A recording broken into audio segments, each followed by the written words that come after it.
So let's start into the show. The first one was an email from Judee, longtime friend of the show. Thanks for listening, Judee.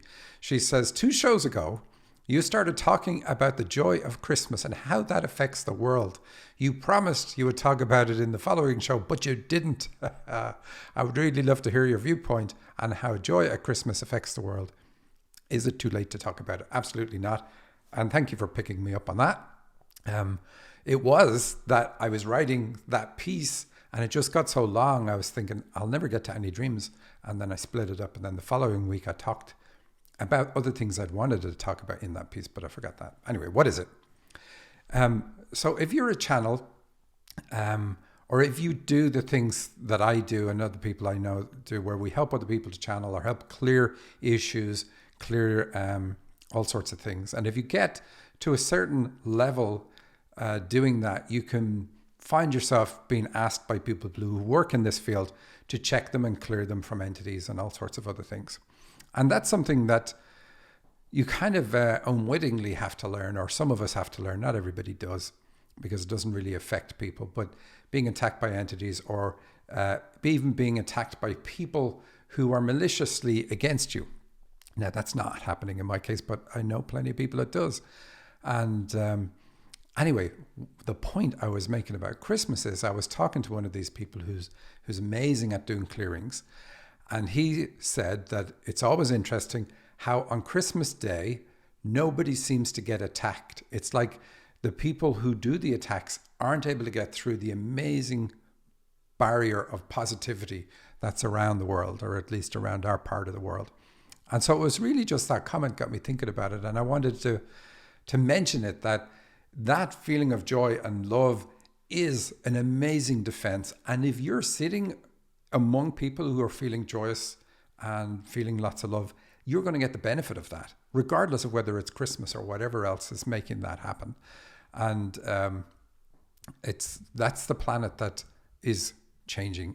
The Aquarian age is meant to move the planet into that space. We're not in that space, but it is interesting. What is also interesting is that if you are trying to clear an entity from a person, the angels do it with absolute love and respect for the entity. There's never any malice involved, etc., etc.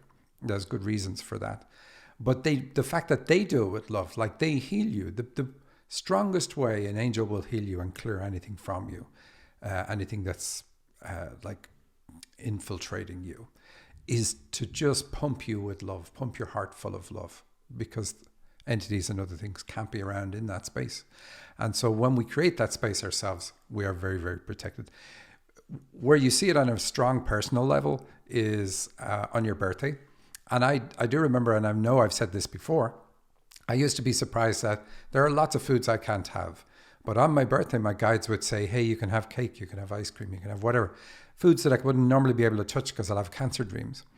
And so I thought for many years, my guides were being nice to me on my birthday, which is kind of funny. And I wondered how they could be nice. Like, what are they doing that's allowing me to be that way? To be able to eat this food and not be negatively affected. And then eventually I figured it out. It's not that they're being nice to me. It's because of me feeling good and receiving so much love. It raises my energy. And in that raised energy state, I can drink Clorox. No, only kidding. I can eat foods that would normally really be bad for my body, and they're not bad. So what's interesting is the foods are only bad for me when I'm in a lower energy state. And I find interesting is Esther Hicks says that. If you know Esther Hicks and Abraham Hicks and those, my wife Sandy's big into them. She says that all the time, and that's why I said the Clorox reference, because she said don't drink Clorox. But it's we ourselves give ourselves the allergies to foods and the inability to eat certain foods. And obviously on my birthday, I'm able to undo that because I feel so cool, so good, whatever it is. It's funny. Anyway, that was the point. So thanks for reminding me, Judee. It's cool to see that the love that everybody feels, like when giving gifts, not just the receiving gifts, but giving gifts, everybody feels good. That is such a barrier to anybody who tries to do anything negative or evil on the planet. That's a day they have to take off. And If they're not taking it off, they're not landing anything. It just doesn't work for them. Thank you for watching this clip from the Dream Interpretation Podcast. If you want to hear the whole show, there's a link directly under this video. Please like and share with your friends, all of your friends. And don't forget to subscribe to the podcast at thedreaminterpretationpodcast.com. That's also where you can submit your dream to the show and have yours featured. You can also download my free dictionary that has thousands of symbols that will help you understand the meaning of your dreams. Thanks for listening.